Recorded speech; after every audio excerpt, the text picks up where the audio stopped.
There he is. Don't know what it is, but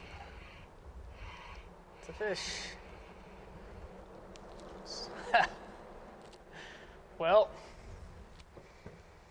it's not exactly what we came to the Connecticut River to catch, but that's a walleye. That is a Connecticut River walleye. What you want? What you want? What you want?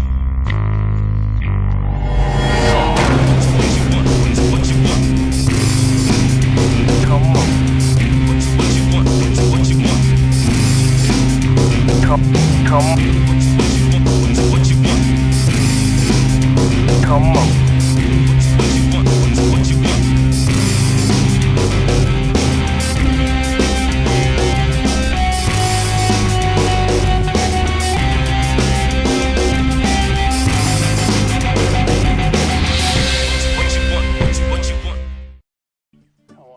Hampshire's not really well known for its walleye fishing. A lot of people don't even know that there's a walleye in the Connecticut River, so it's not something you're going to find a ton of information on, and there are a lot of people that fish out here that don't want anybody to know about it, so it can be a pretty closely guarded secret.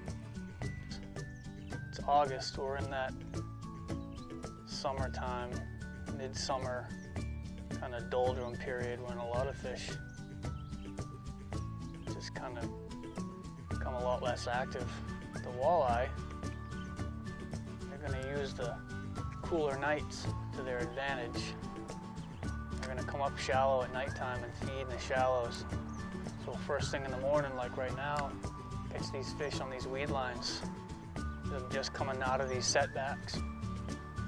They're going to lay right along the edge of these weed lines or cruise them, and they're going to wait, especially near setbacks, for bait fish to come out just like they did. And as the bait comes out of the setbacks, they'll be laying on the weed lines to ambush the bait. So what I'm doing is just drifting along these weed lines and casting a jig right into the edge of the weeds, and it's nice right now, this time of the year on the river. The weed lines, they end pretty abruptly. So you can actually look in and see the weeds.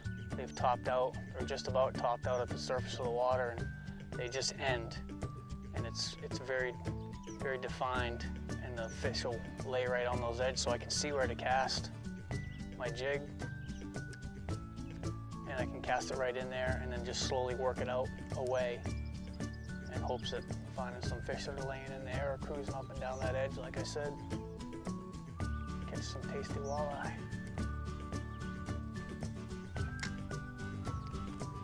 I'm jigging these walleyes. I'm using a 1/4 ounce, just a round jig head with a curly tail grub, 3-inch curly tail grub. This curly tail is a Berkeley Gulp Alive jigging grub, 3-inch jigging grub on that orange 1/4 ounce. Sometimes you can go with black, but I like these neutral, orange, yellows, greens, especially in this stained water in this river.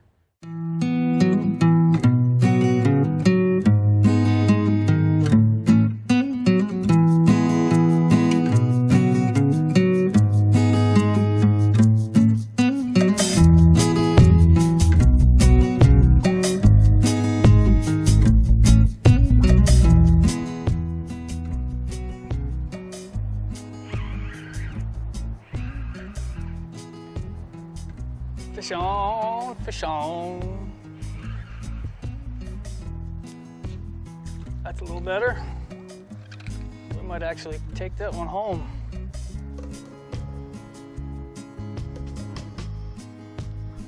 Get some little fillets off of that. Sandwich stacker, we call them. That's, so on the Connecticut River, there's a slot limit. Any walleye between 16 and 18 inches has to go back. This one's clearly under 16, but I'm gonna give it a measure. If it's around that 14, 15 inch mark, I'm gonna keep it.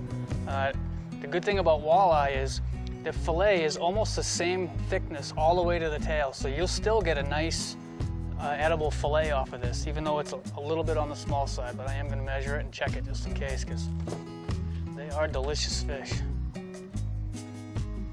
So I took that jigging grub off.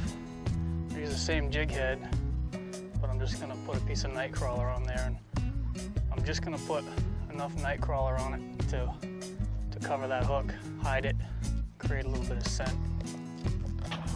Better fish here. Oh yeah, nice one. Probably going to be a slot fish.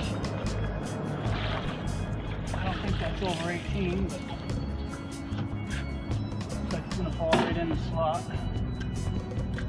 Okay, though, that's a nice size. If we didn't have a slot, it'd be a great size to eat.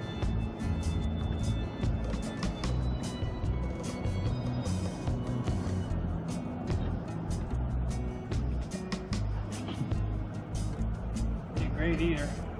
I'm gonna measure it. You want what you want. What you want.